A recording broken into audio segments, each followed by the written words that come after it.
Hey, what's up you guys? You're watching Team APS. Paul here. This video is part of the Team APS 2017 Summer of Yu-Gi-Oh! Where we're uploading a new Yu-Gi-Oh! Video every single day, so subscribe to make sure you don't miss it. Anyway, in today's video, we're going to ask ourselves, are broken cards actually a necessity in Yu-Gi-Oh? Let's talk about it.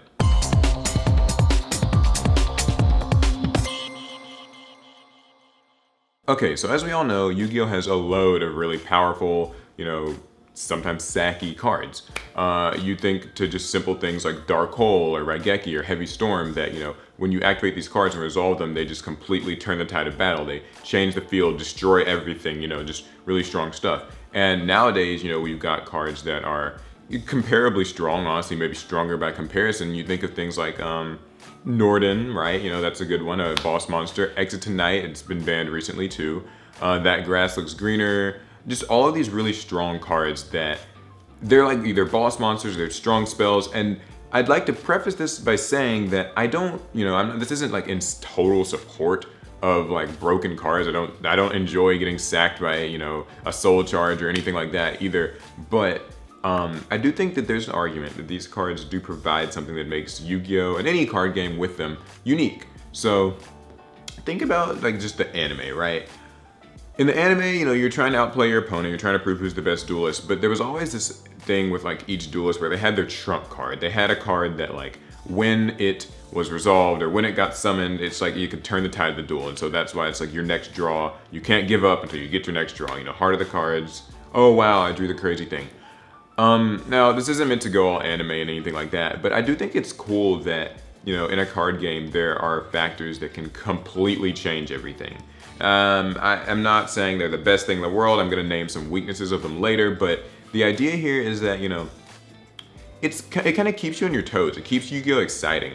I am all for, kind of slower paced, grindy games, out-resourcing, outplaying my opponent in the long game, but the fact that there are cards that can sort of just completely just blow everything out of the water is kind of cool, and it makes Yu-Gi-Oh! Really fun to watch.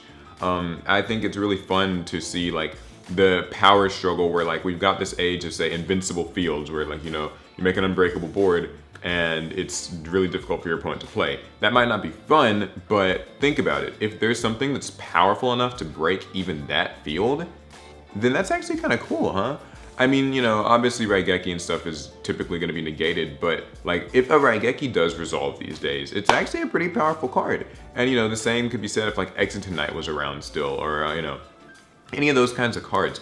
I think that there is something to be said about that, and I think that we could even extend that, to the generally stronger kind of power creeping cards these days. Like, let's take like hand traps. Max C is a really good example of a card that's deceptively powerful. When it resolves, it's kind of a trump card. It can either force you to end your turn, or it can give your opponent so much advantage through your own plays that they aren't able to they can stop you if they got enough cards off of Max C.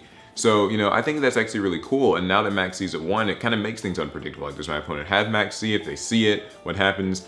And, like even just the traps nowadays, the new Mirror Force cards are the same way where, they resolve, they can completely change the tide of battle. I think it's cool that there can be like, sort of a pendulum, no pun intended, like swinging, between both players where you have these strong cards and, they need to be able to change things. And I think that actually, even though people complain about these cards, these days it's gotten to the point where that's almost what Yu-Gi-Oh's kind of been trimmed down to, is just having the most powerful of anything, like twin twisters instead of MST, right? Because you got to destroy 2 instead of 1. You have to make these big explosive plays. Same with like Quaking Mirror Force or Dimensional Barrier. You need to either be able to like deal with the whole field at once or like completely shut out a play.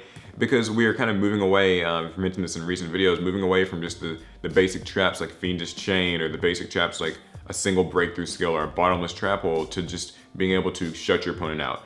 Now, the weakness. I don't think that, OP cards are perfect. I'm not advocating that we just make more of them in the game be a wild mess. So hear me out.